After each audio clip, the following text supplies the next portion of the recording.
Hello, everyone. Happy New Year and welcome back to another year of Blame It on the Stars podcast, where we give you the inside look to what's going on in the universe so you can blame your problems on the stars. It is Jade here. And it's Kara. And this week, we'll be talking all about the first transits of the new year, Mars retrograde in Cancer, Mercury entering Capricorn, and the full moon in Cancer. It's been a while since you last heard from us. We were off for 2 weeks. The last episode we had posted, though, was all about Capricorn season. So if you want a refresh on everything that's been happening during Capricorn season, then definitely check out that episode before diving into this one.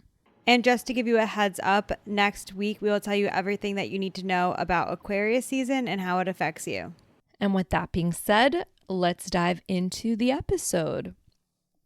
So the first transit that happens this week is Mars retrograding into Cancer. This happens on January 6th at 5:44 a.m. Eastern Standard Time. Per usual, the date and time are from the website astroseek.com. What you need to know. Mars retrograde is all about taking the Mars energy and redirecting it inward. Since it's going to be in the sign of Cancer, this is going to emphasize themes of emotional resilience, how you nurture yourself and others. Home life might become a prominent topic. This transit can really slow down our desire to take action on things, which then can push you to revisit how you express your drive or handle conflict or pursue your goals, especially when it comes to the more emotionally focused areas of your life. So, how you're going to feel while Mars is retrograde in Cancer.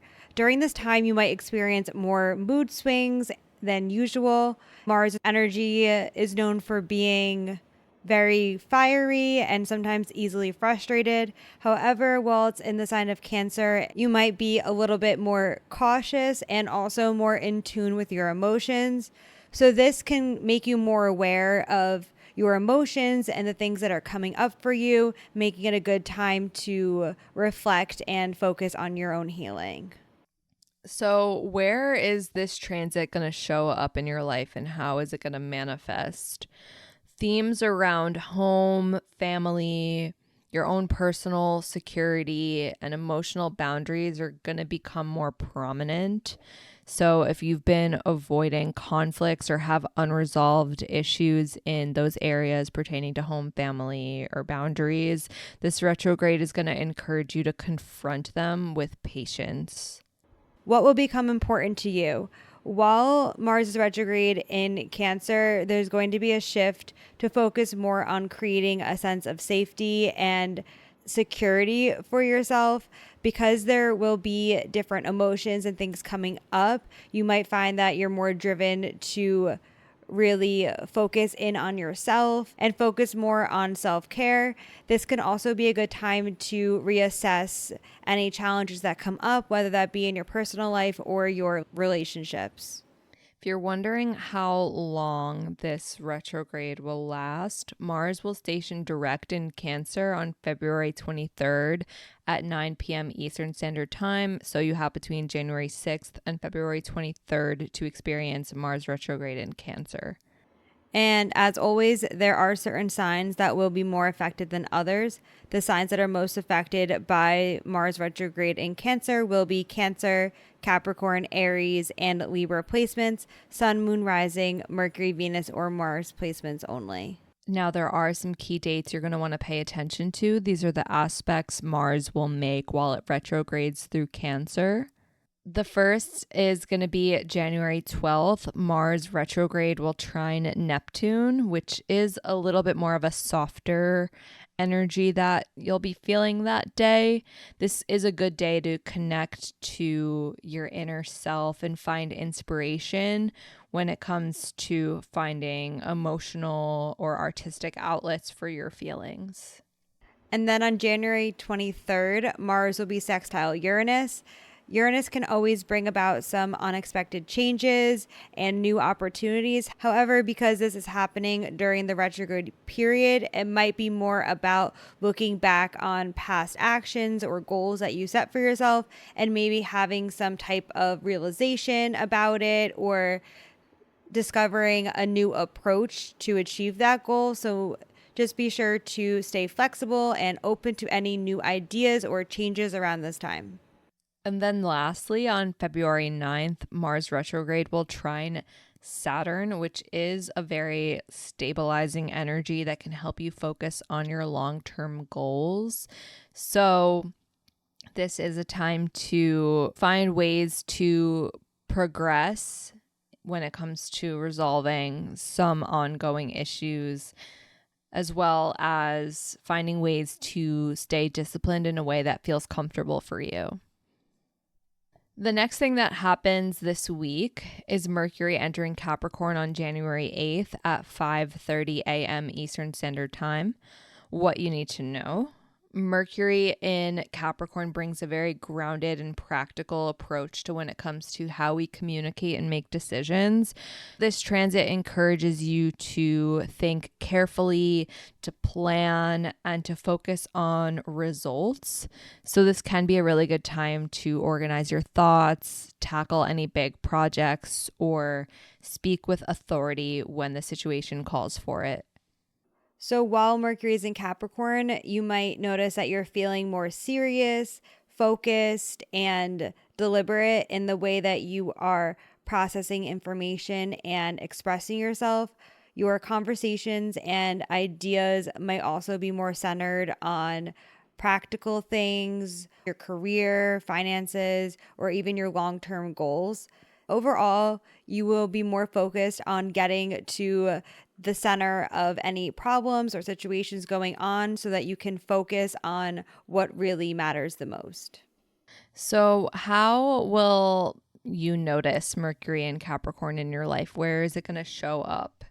This transit might manifest in several different areas of your life, specifically the ones that require you to be strategic or disciplined. So in the workplace, you might find that you're focused on refining major projects or having important discussions with bosses or creating long-term plans for moving up or advancing in your career. Financially, this is a time to be reviewing budgets, negotiating contracts, or setting practical goals for saving or investing. But on a more personal level, you might feel you're more drawn to organize your schedule or come up with step-by-step strategies to achieve the goals that are most important to you this year. So, what are the things that will be important to you while Mercury is in Capricorn? There's going to be more of a focus on taking accountability for yourself and also making progress towards any of your goals. Even though Mars is retrograde, the new year is a big time for setting new intentions and setting new goals for yourself. So the Mercury and Capricorn energy can really help you to create a plan and to find realistic ways to integrate those goals and other habits that you want to develop in your life. This is also a good time to be more focused on your future, whether that is your personal goals or making some adjustments in your professional life. If you're wondering how long this transit lasts, Mercury will enter Aquarius on January 27th at 9:53 p.m. Eastern Standard Time. So you have between January 8th and January 27th to make the most of Mercury in Capricorn. And the signs most affected are Capricorn, Cancer, Aries, and Libra placements, Sun, Moon, Rising, Mercury, Venus, or Mars placements only.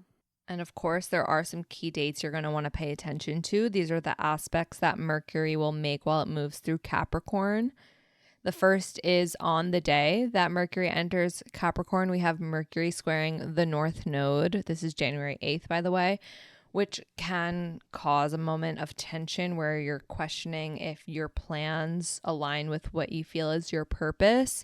So just use the energy of this day to reflect on where you're headed and adjust as needed. And then on January 19th, Mercury will be making two aspects. It will be sextile Saturn and also sextile Venus. The aspect to Saturn will really help you to create solid plans and stay grounded, while the aspect to Venus will bring some positive energy to any conversations that you're having, especially in your personal relationships or even potentially your finances. Then on January 23rd, Mercury will be opposite Mars retrograde, but also trine Uranus. So expect there to be a potential for some conflict with the opposition to Mars retrograde. Mercury might have us speaking without thinking, and Mars retrograde might have us interpreting things differently than they were intended. However, with the trine to Uranus, this is a great day for thinking of unique solutions to any problems or challenges that you might be facing. And lastly, on January 26th, Mercury will be sextile Neptune. While Mercury is in Capricorn, it's possible to become hyper realistic. So this aspect to Neptune can really help open up your mind and support some more creative thinking. It also can enhance your empathy and compassion. So it could be a day where you are having open conversations with others and also embracing your own intuition. Speaking of intuition, we will end this week with the full moon in Cancer on January 13th at 5:26 p.m. Eastern Standard Time. What you need to know is the full moon in Cancer brings a focus to themes of nurturing yourself while still balancing external responsibilities. Full moons are a time to release so that we can come back into alignment or make space for some new energy to flow in. So this is a very powerful time for reflection and renewal, especially in areas where you might have felt more stagnant. Expect an emphasis on creating safe and supportive environments for yourself and those you care about. At the time of the full moon, your emotions are going to be very strong and amplified. Full moons will always bring up a lot of emotions, and Cancer's energy is naturally in tune with it.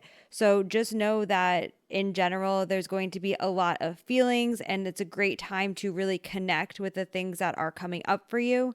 You might find that this is a good time to self-reflect or better understand your emotions and maybe some habits or patterns surrounding that.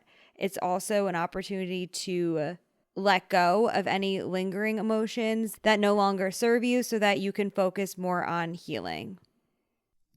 So where is this going to show up in your life? You might notice the energy in areas related to things like your personal well-being, or also things like work-life balance. This is my favorite full moon that happens every year. Since the moon is at home in the sign of Cancer, which is very focused on our internal self and our internal world and our emotions, but it's opposite Capricorn, which is a very externally focused energy that values practicality and ambition. So you might notice the work-life balance aspect comes up during this full moon, and it's a really good time for you to assess how you can meet those external obligations but still focus on fulfilling your own inner needs. Outside of the work-life situation, this full moon could inspire you to enhance your living space wherever home means to you. This can also be a really good time to find new ways to support yourself emotionally. So, what's going to be important to you or more of a focus in your life?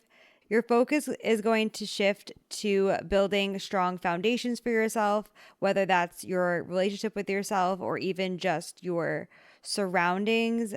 You might need to let go of any situations or relationships that are draining your energy or not providing you with emotional fulfillment. What that looks like to you is very personal, but these are just some things that might be coming up for you or things that you might notice. Also, there can be more of a priority on being able to express yourself authentically and to find ways to honor your own energy and needs. The signs that are going to be most affected by the full moon in Cancer are going to be Cancer, Capricorn, Aries, and Libra personal placements only. So Sun, Moon, Rising, Mercury, Venus, and or Mars placements should feel the effects of this full moon a little bit stronger. And there are quite a few aspects to this full moon that make this a little bit more interesting. The first is that the sun is opposite Mars retrograde and the moon is conjunct Mars retrograde. So there can be this energy or this desire to want to take action on things, but it's important to be mindful. While you might feel like there's a need to be productive, but also honor your emotions, that there can be a little bit of an impulsive energy during the full moon. Just be mindful on how you're managing your energy and make sure that you are channeling it effectively. Especially because the sun will also be trine Uranus with the moon sextile Uranus. This can lead to a lot of things coming up unexpectedly. So it's a very intense Mars energy combining with Uranus. Even though it is a positive aspect, it can bring about some really sudden changes that can be destabilizing. So on one hand, be open to change and do your best to embrace new ideas, while also being aware that some of the changes or emotions are coming up are just things that you are feeling right now and might not be there long term. Also, the sun will be sextile Neptune and the moon trine Neptune, which can bring a supportive energy when it comes to things like intuition. The moon in Cancer tends to heighten our intuition. So with this aspect to Neptune, you might notice that your gut feeling feels a little bit stronger than usual. Go with what your instincts tell you during this day. And also just know that if there are any challenges that you might be experiencing, the aspect to Neptune will encourage you to be compassionate and understanding, which can help you better manage some of the conflicts you might be experiencing. There also are some lingering aspects. These are not as closely aspecting the full moon, but did want to mention them. The sun will be conjunct Pluto with the moon opposite Pluto. The moon will be trine Saturn and also the North Node. This is just going to create some added intensity and maybe bring about a sense of stability with the aspect of Saturn. But again, these aspects are not as close as the other ones mentioned, so you might not feel them as much in comparison. But that is it for this week's episode. Thank you again for sticking with us all through 2024, and we're excited to be here bringing you the weekly updates on what you can expect all throughout 2025. So if you want to stay in the loop with us throughout the year and follow along and see what the transits are and how they'll impact you on a weekly basis, make sure wherever you're listening to the podcast, you're subscribed with the notifications turned on so you don't miss when we post. Next week, we'll be talking all about Aquarius season, so definitely stick around for that. But until then, that is all for now, and we'll see you all next Monday. Bye.